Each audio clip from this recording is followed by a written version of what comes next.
Next presentation is Masking Reflected DDoS Attacks by Johnathan Azaria.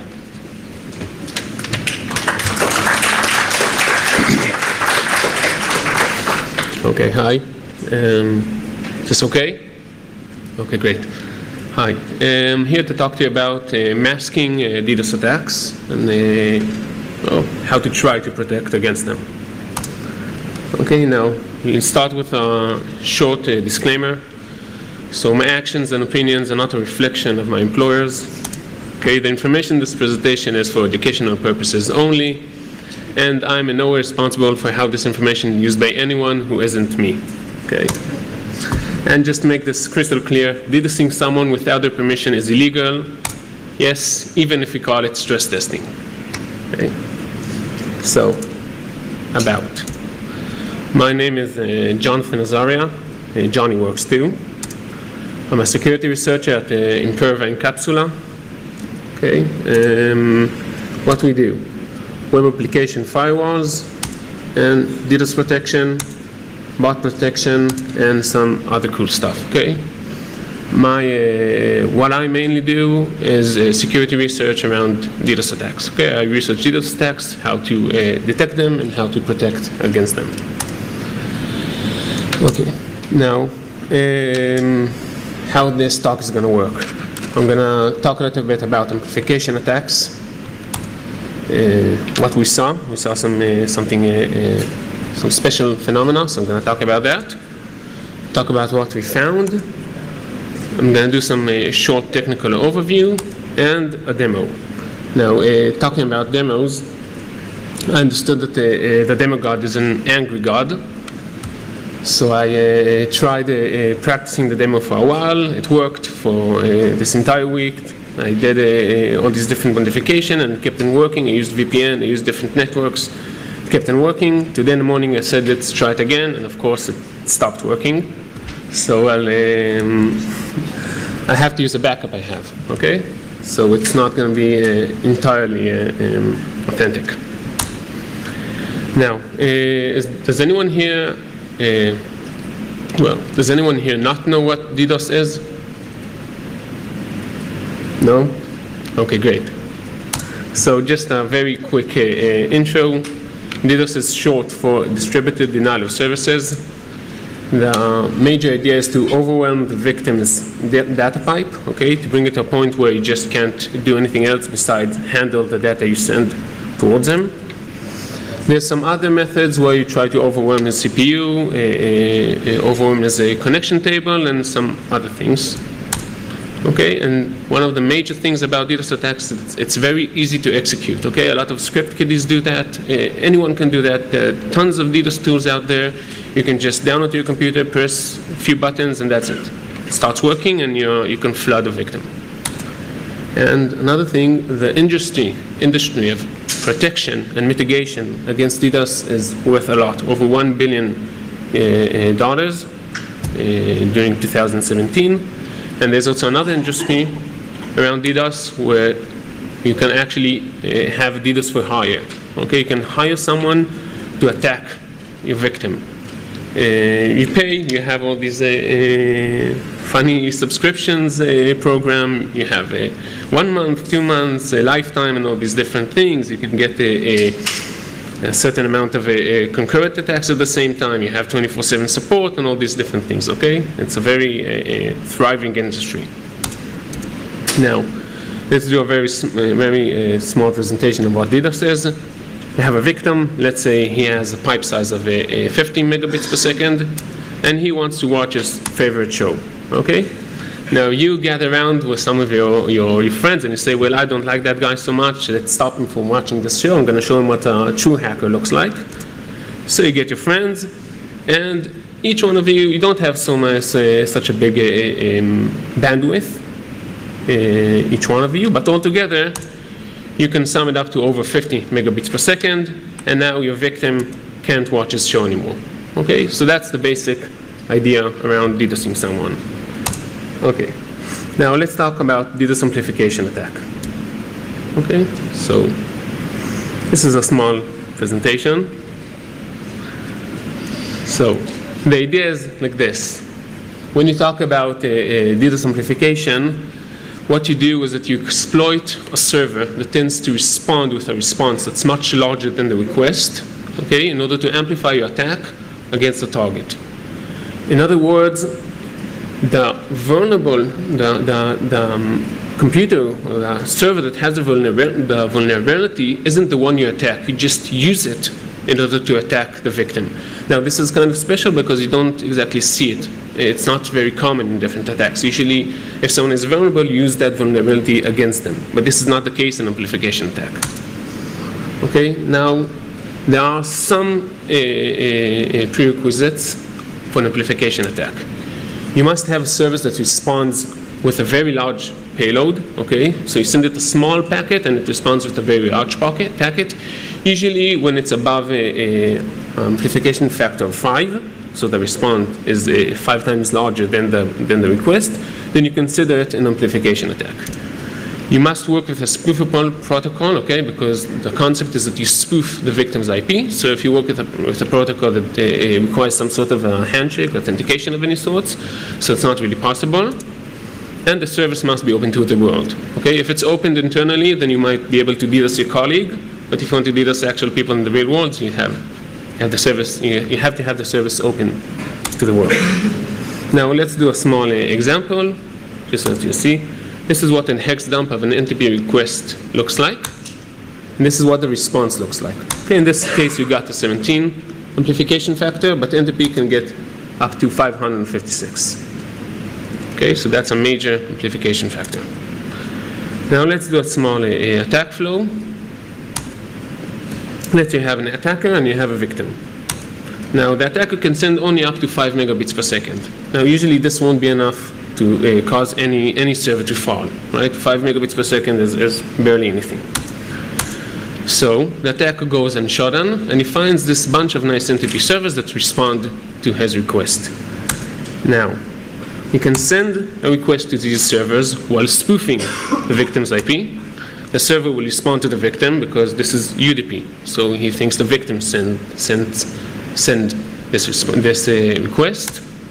And because we said we have about 556 amplification factor, from 5 megabits per second, we reach up to 2.5 gigabits per second, which will probably smash the victim's server. Now the victim is hit. You repeat again and again until the victim is down. Okay? So this way you can see how one single attacker can actually cause a lot of damage and make a server go down without needing any friends, without really needing anything besides knowing what servers will respond to his request. Okay, so now let's talk about how do you detect these kind of amplification attacks. So does anyone know what's the easiest way to detect an amplification attack? Anyone? Okay. So one of the easiest ways, because we said these are services, okay? These services are open to the world, like NTP and DNS and some other services. They're well known. They have to publish themselves, and they usually work over a very specific protocol, and over a very specific port. Okay, so let's say DNS works over port 53. NTP works over port 123. So the easiest way to detect you have an amplification attack coming in your way is just looking at the source port of whoever sent the packet. Okay, you just look at the source port of the packet, and you can realize this is an amplification attack. Now, another option, as I said, because these services are published, you can just find an IP list of most of them. You can compose it by looking at shutdown, looking at some other sources, and just find an IP list of all these different services in such a way that you can know that when you get traffic from this IP, it's probably an amplification attack. And the last thing, this is very general to DDoS, you can just look at IPs that are high rate, that they fire way more than they should have fired. In other words, you see an IP that sends more traffic at you than you would expect. Now this usually isn't very easy to detect. Okay, you have to have some sort of a mechanism that does that knows what's supposed to happen, what actually happens. Okay? Now what I'm here to talk about is that this isn't always the case. Okay? you can't always rely on source port or on an IP list to mitigate amplification attacks. Now, what did we see? As part of my job as a security researcher, looking at DDoS attacks, we have all these different attacks coming at our way, and we need to look at them and we need to see what happened there and how we can prevent it from happening again, and what kind of mechanism, what kind of rules we can put in that will prevent these attacks from happening. Okay? So we saw an amplification attack coming from non-trivial source ports, okay? We expected this attack, as I previously said, we expected this attack to come from a specific source port, and it came from other source ports. Now, it was coupled with the trivial source ports, but with other source ports as well. As we said, this is not expected. You usually don't think that an amplification attack will come from different source ports. Now, the attack was very high volume, so it wasn't some kind of fluke that you just cut a few packets from, I don't know, some services that act very strangely. As you can see here, this is a very peaky traffic. And we said, okay, so we got this attack, let's try to replicate it. Let's see if we can do it again. So we look at the IPs that sent the attack, and we try to send packets at their way and see if we get any response, but we couldn't really get anything back. Okay, we sent and we did all these different variations, but nothing happened. So we said, okay, let's do the next logical thing. Let's try and replicate it in an internal network. Okay, specifically, this amplification attack came from devices that usually you have them in your internal network, so we said, okay, let's try to replicate it. But once again, we didn't manage. In this case, I think it's because my workplace has like these crazy security rules, so nothing really works in the internal network unless someone predefined it. So we said, okay, what are we going to do? What kind of network do we have in our area that isn't as secure? So we said, okay, let's go to the local coffee house. It's right over there. So we went downstairs to our local coffee house, and we connected to the Wi-Fi, and we tried doing the same thing. We sent some packets, and we got a response. And we didn't expect it, but the response came from a port we didn't expect it to come from. It came from a non-trivial source port. Now, the amplification vector I'm talking about is called UPnP, and specifically the protocol is called SSPD. I guess some of you, most of you heard about it, okay? SSPD is short for Simple Service Discovery Protocol, and UPnP is short for Universal Plug and Play. It's an extension of the existing plug and play, you know, what you use when you plug your USB into a computer and then you can use your mouse. So this is kind of an extension of that service. Now, SSPD is what's being used by UPnP devices to discover one another, okay? And it works over UDP 1900. And as you can expect, you can use it to trigger massive response, okay? It's a very popular DDoS technique. What happens is that you have a lot of IGD, Internet Gateway devices, that have UPnP, and instead of being opened internally only, they're also opened externally. So you can send a SSPD packet to them over port 1900, and they'll actually reply, even though you're coming from the external network. Now, this is as I said, this is a very popular DDoS technique. I think last month we did some kind of an internal report, and we found that this was the mostly used vector, okay? And in general, UPnP has many security issues. You can look about it, and there's tons, okay? Anyone can go and find something vulnerable, something special in this entire protocol, okay? There's tons of different things. There's some even a remote code execution and a bunch of other vulnerabilities. Okay. So let's explain very quickly what is UPnP and SSPD and what is it used for. Okay, so let's say you have your computer and you got this amazing smart TV. Now you want to stream data from your computer to the TV. Okay. Now instead of plugging cable, you want something that will work very easily. So this is what UPnP and SSPD is for. Your computer joins a multicast IP group on your router, and the smart TV does the same thing. Okay? Now, your computer can send a search packet to this multicast IP group, and the router will send it all over to whoever is in the group. Now, the TV gets the search packet, and returns to the computer a scheme, okay, UPnP scheme. Now, what this scheme does is that it allows the laptop to understand how to operate the smart TV and how to send different commands to it. Now, the computer reads the scheme, understands it, and now it can stream media to the smart TV, and once again, you can watch your favorite show, okay? Now, what happens if one day your TV breaks down and you decide to buy a new TV, okay? A much better TV, one that's way better than the one you already had, okay? So, what's amazing here is because if they have the same UPnP profile, they work in the same way, this whole process can happen again, and as far as you're concerned, you plug in the new TV, and you can start immediately streaming media, and once again, watching your favorite show. Okay, so the idea is it's great. I mean, it's like the plug and play, with mouses and keyboards and whatever. You just plug in the smart TV and everything works. Now, of course, something had to be compromised to reach this kind of a seamless connectivity, and that thing is security, obviously. So, here's what we found. There's a way to use this UPnP, and specifically UPnP and Internet Gateway devices and IGDs, to proxy requests throughout the Internet, okay? Now, these IGDs can be remotely accessed, okay, so accessed from the external network. They can be found using shutdown, okay? You can use a very simple command to access them via shutdown. And this is the interesting things. These devices, they have the ability to set port forwarding rules, and that is part of their UPnP scheme. So it means you can just go to this device and change its port forwarding rules as long as you know how to. So what's the idea behind this, and how can this be used for DDoS? So let's say you have this attacker and you have this victim. Now, the attacker has been abusing the victim for a while now, okay? He used all these different amplification vectors, and he kept on attacking him for a very long time.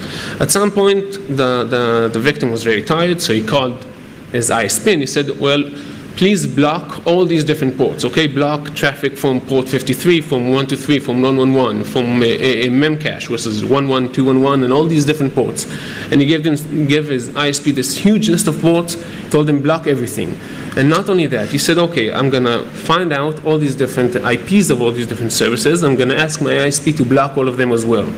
So he gave the ISP this huge list of ports and IPs, and now the ISP blocks almost everything for him, but he knows he's protected.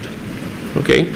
So now the attacker understands that, and he tried attacking the victim, but he just couldn't, because once again the ISP blocked everything. So he found this UPnP device on the net. Now UPnP devices, especially these type, are household appliances, okay? Appliances used by private people in their own house. In many cases, once the device resets, it gets a new IP. It gets a new IP. It isn't, nothing there is stable, nothing stays the same, okay? So he found this device on the internet using shutdown, and he knows a bunch of DNS servers.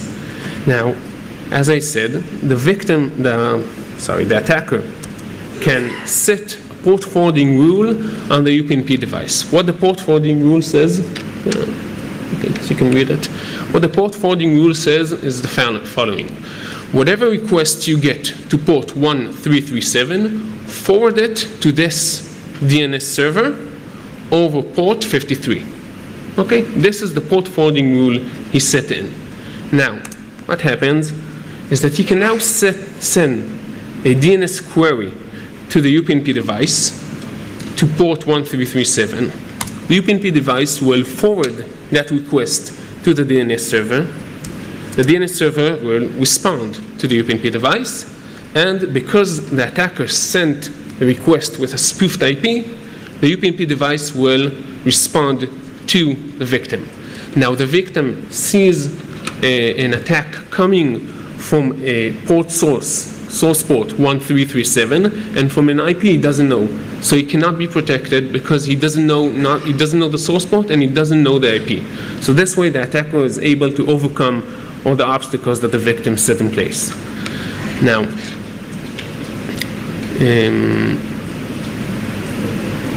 Okay. So is this clear? Does this make sense? Okay, great. Now,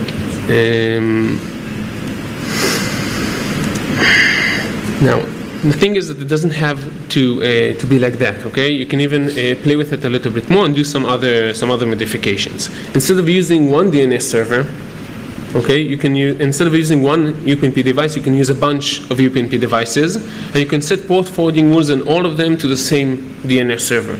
Now, what this accomplishes is that now the victim sees a bunch of different IPs attacking him and a bunch of different port sources, okay? Because in each UPnP device, you can set a different source port. You don't have to stick to the same one. Now, this way, it becomes even more complicated to mitigate because you cannot see a single IP that is firing more than it should. You cannot see a single source port that even repeats itself. And the packets are coming from all these different locations. It becomes very difficult to mitigate. Now, it's not only that. You can, of course, add another server to make that amplification even stronger. Then you can use even a different server. So this becomes even more difficult to mitigate. Okay. Now, after we did all that research and we found all these different things in the UPnP, inside UPnP libraries, and after we found all these different options to play with UPnP devices and to achieve this, we found out what actually happened and why did we see this attack coming from different source ports, this SSDP attack coming from port 1900 and also other source ports as well. Okay? Apparently, it seems to be an out-of-the-box behavior in some UPnP libraries. Okay, what happens is that some of them, instead of using the same connection to reply, they open a new connection. They use a new handler to reply. So they get the request, they process it, and then they open a new connection in order to respond. When they open the new connection, they just get some random ephemeral port, and they use it to respond. So that's why we've seen the behavior we've seen. But this is important, but it really doesn't matter because what we saw can actually be achieved. So now, let's try and recap.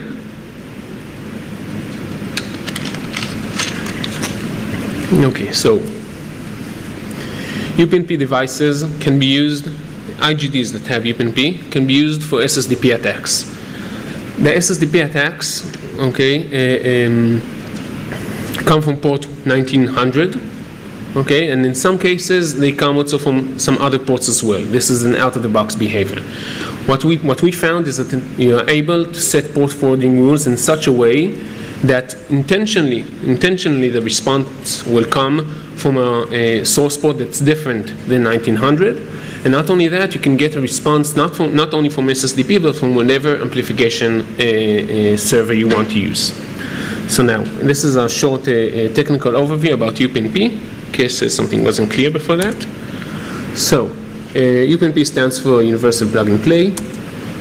The idea is to allow seamless discovery and communication between different devices. As I said, you have a smart TV, you want it to talk to your computer, so this is an easy way for that to happen. You just plug them in, and they work, okay? It uses multicast for discovery, which is, again, for the sake of a seamlessness. You don't have to know another device's IP, you just have to sign into the multicast group, and that's enough. Okay, and the last thing, the way one device knows what the other device can do is by an XML that describes all the available actions. So in this case, you can see this XML over here. You can have you can add port mapping, you can delete port mapping, you can get external IP address and all these different actions. Now this is clear, okay? You can just look at the XML and see all these different available actions. So what's SSDP? Simple Service Discovery Protocol. It works with HTTP over UDP. It's kind of a strange beast. This is how an HTTP-U packet looks like. As you can see, it looks very similar to HTTP, but this is actually over UDP. It operates over port 1900, and subscription and discovery via multicast IP, as I previously said. Now, this is intended for internal networks only. You want your smart TV to talk to your computer, not to your neighbor's computer, okay? And even though it's intended for internal networks only, it tends to be open to the world. Many UPnP devices are open externally, and you can actually access them from the external network. SSPD has an amplification factor of 30, and this is how a search request looks like. So when you have one device that wants to discover another device, it sends this search request, and this is the response that it gets. The response has all these different details about the device. As you can see, there's a lot of details that don't really matter. What's important is that you have this location. Okay, the location says where the XML sits. Now, as I previously said, this XML describes what you can do with the device. It describes all these different options that are available, and its location is right over here. Now, as you can see, this is an internal IP. Okay, 127. This is an internal IP. Now, in this case, we have a 30 amplification factor. So you send this request, and you get back a response that's 30 times larger than the request. Now, I'm going to talk about controlling the device, but I think, okay, I'm going to do this, and then we're going to go and show it in a kind of a live way. So you send the search packet to this site that's called upnp.poc over port 1900. Okay, and you get back this response. Now, as you can obviously see, this is an internal IP. Okay, so how can you access an internal IP from an external? Okay, how can you do that? So there's something very interesting that I can't explain, but for some reason, this isn't open only on the internal network, but also on the external network. So what you can actually do is you can take the port and the XML location, you can take the URL, and you can take the site's IP and squish them together, and for some unknown reason this actually works. Okay, so let's try and show that in a specific way. Just so to be pretty. This is some Docker with UPnP on it. I'm going to turn on the UPnP. Okay, and now UPnP is running. Okay, now this is the site, and you can actually access the XML. Okay, this is what the XML looks like. Now you can see all these different details. This is a UPnP device. Okay, you can see all these different details about the device. And what's interesting is that over here you have this specific URL, which you can use to see all the different actions that are available in the device. Okay. So, as you see, you can have a set connection, get connection, type info, and all these different actions that are available. Now, this is human readable form, okay? You don't even have to understand anything. You can just go into the XML and you can read all these different things and maybe find some other use for all of them, okay? Now, of course, what I'm showing you is something, some kind of a Docker. It's something private that you can't really access. But truth is, you can actually find these devices yourself using Shodan. Okay, you can just search for one of these suffix. Okay, in this case, gatedisk.xml, but any other thing you want to. And now you can actually see there's a bunch of results, and you can see all these different devices located all over the world. You can try to access them. Of course, you shouldn't, but you can try. And you can look there and you can see if you can do all these different actions with them. This is completely public as far as Shodan is concerned. I mean, this is not information that someone is hiding. You can actually access it very easily. Okay? So, this is all these different things we just saw. Okay, so how do you control the device? As I said, this URL contains all the different actions you can do with a device. Okay, you need to build a specific request, which I'll explain in a minute. But you need to build a specific request, okay, and send it to this URL, and you have to add a specific header that's called SOAP action, okay, and put this this line in the header with the service name together. Okay, so this is what the request looks like. Okay, you have the what you want to do, which is add port mapping, okay, and all these different details. Now, what's interesting is that you don't even need to change this from one device to another. You can actually use the same request over and over. So let's say you want to do some kind of attack, you can use this request, and you can go to Shodan, and you can get a list of devices, and you can just run all over them. You can just run through all these different devices and send this packet to all these different devices and do this configuration very easily. You don't have to do this manually. You don't have to explore each one by yourself. Once you get a specific packet that works, you can run over whatever devices you want to. Okay, as long as they use the same profile. Okay. So now you'd expect this has some sort of authentication. You'd expect that you have some kind of password protection or anything like that. But the truth is that no, there's nothing. Okay, no kind of authentication whatsoever. Specifically, changing the configuration requires you to do some sort of a TCP connection.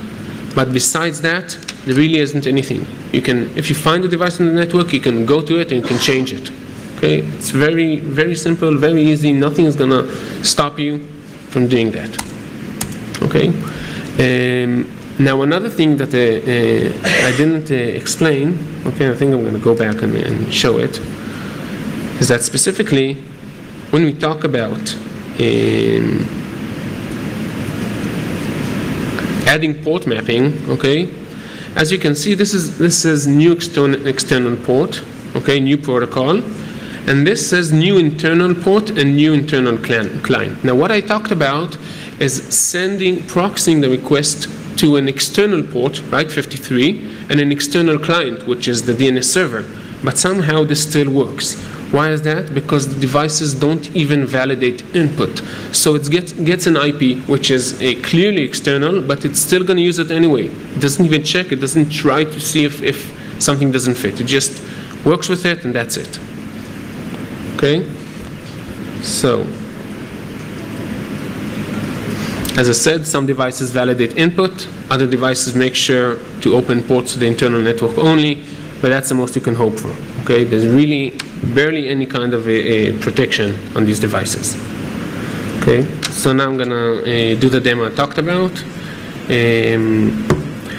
This UPnP device is hosted on the Docker, so it's kind of an internal network, so it's really not really the real thing, but that's because my droplet decided to die today morning, like I said in the beginning, so that's what we've got. Okay, so for some reason, this is this. Okay, so here's what we're gonna do. This is the UPnP device. Okay, as you can see, it's waiting for different commands to come its way. Now, I'm using a certain tool, DDoS tool, called Saddam. Anyone can download it clone it from GitHub. It's very easy to operate. And I'm going to use the following command. Okay, what I'm going to do is I'm going to get a regular DNS response from Google. Okay, 8888. Okay, as you can see here, you have an amplification of 1 because I used a regular DNS query. Okay, and I got a response from Google. Now, if I try doing the same thing, okay, with the UPnP's IP, obviously, nothing is going to happen, right? Because there's no port forwarding rule yet. I didn't set anything in place, so it's not going to work. It gets a request from to port 53 and nothing happens.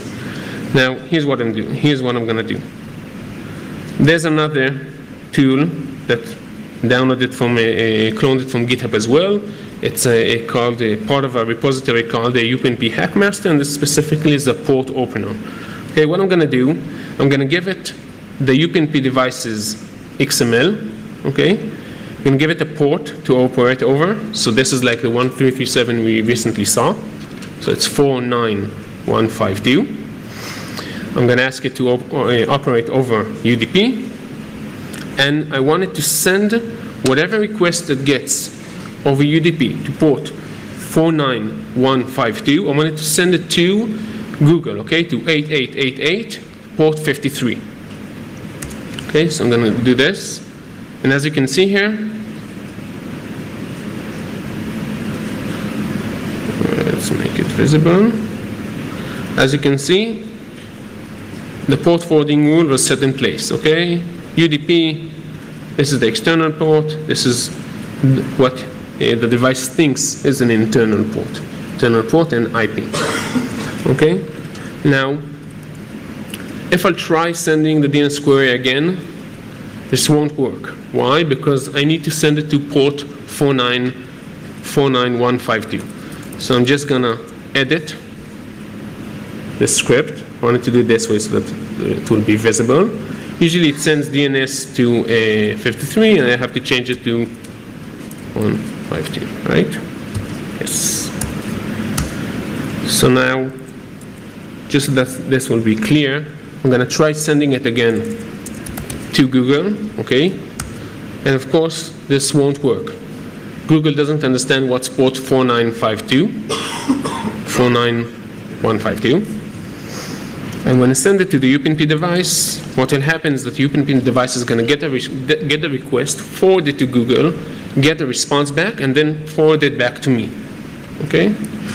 So as you can see, we actually got an amplification, we got a response back, and the port forwarding the request actually works.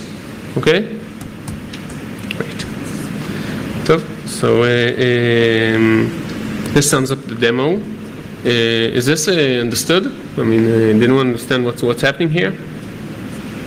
Okay, so we actually managed to send the request through the UPnP device, get it to the DNS server, get it back, and bring it back to me. If I would send it with a spoofed IP, the response will return to the victim. Okay. So, how can you protect against this? Well, truth is that you, by yourself, you can't really protect against it because you have to get, first of all, a DDoS protection provider. But the reason you need to get a DDoS protection provider is because you need a deep packet inspection. Once you don't have the IP and you don't have the source port, you can't understand what's coming your way. And once you can't understand what's coming your way, you can't really understand this is an amplification vector. Now, most ISPs, as far as I know, don't do deep packet inspections, and you can't really ask them to do these kind of rules, to put in these kind of rules. Okay? Now, obviously, once you realized that there's a problem here, it's very easy to mitigate. You just say, if there's a mismatch between the packet type, I got, let's say, a DNS response from a port that isn't 53, okay, then I'll obviously drop it. Okay? And you can do the same thing with a source IP. Let's say if I have a list of all the different IPs, I found a mismatch between the packet type. Okay, I get the packet type from an IP that I know doesn't do DNS, but I get the DNS packet from them, then this obviously is something I want to drop. Okay, so just towards the end of it, just a few credits. So I got the port opener from this GitHub repository, and the Saddam DDoS tool from this one. Okay, so thank you very much.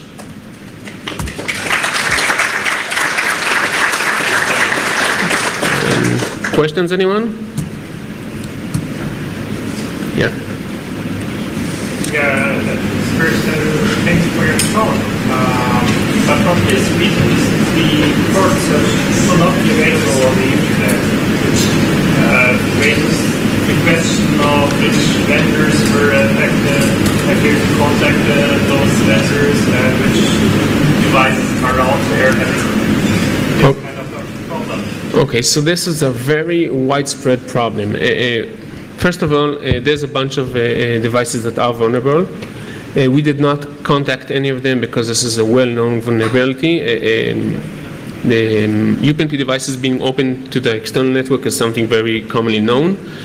One of the things that also happens is that many manufacturers just use the same library over and over again. So even if it's vulnerable, and even if they got reports it was vulnerable, they'll keep on using it. This is a very widely spread problem with UPnP. Okay. Any other questions? Yeah. Hi. As I can see, most of these attacks rely on IP spoofing. Now, how easy it is to spoof the source IP? It's extremely easy. It's basically you don't really need to do anything. Almost you just have to put in the spoofed IP when you send the packet, and that's it. You really don't need to know anything else. Okay, so routers along the route of your packet, they're not going to check actually that the source IP is actually outside of their range. I'm sorry, I didn't understand that. Well, generally speaking, yeah, you could say router on the internet, they could receive a packet from anywhere. Right, so spoofing should be easy, but in some configurations maybe the gateway could know which addresses it actually holds in its domain. Do you see something like that on the net? Well, if I understand the question correctly, you're asking if the different routing devices in the way can somehow discover that the IP is spoofed. Well, not as far as I know, not regular routing devices anyway. They just get the packet and they deal with it, and they completely trust it. That's why you have a protocol such as TCP, which is meant to prevent this case. But when you have a single UDP packet flowing through the network, the different routing devices just completely trust it, and they do whatever the packet sort of tells them to do. They just route it. Yeah, okay, thanks. Yes? Hello, thank you. One question. If the UPnP device was the same also a DNS server, would be the attack would be the same? Sorry, if the UPnP device was also a DNS server. Is also a DNS server? Yeah. For example, yeah, you can do, yes, you can actually do the same thing. You can tell, what you can do is you can tell the UPnP device, okay, let's say you have a UPnP device over port, over IP 1111, okay? So you can send it and set a port forwarding rule where to route any request that comes from whatever port you want to 111 port 53. So you can actually tell it to route the request to itself, and that way you can actually use a DNS server and you get the same DNS server, but it will respond from a different port. So instead of responding from port 53, it can respond from another port. So yeah, that is possible.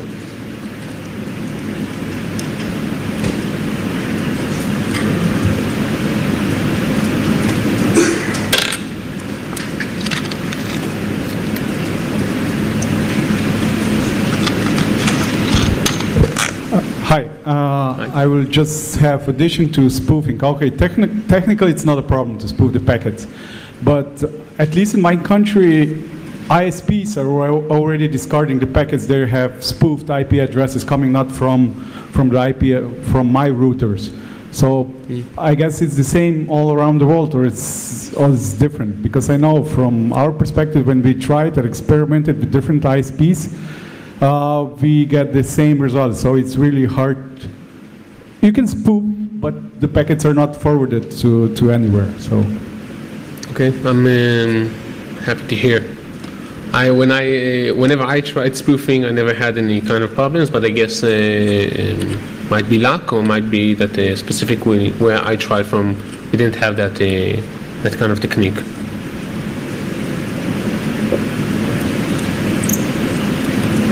Any more questions?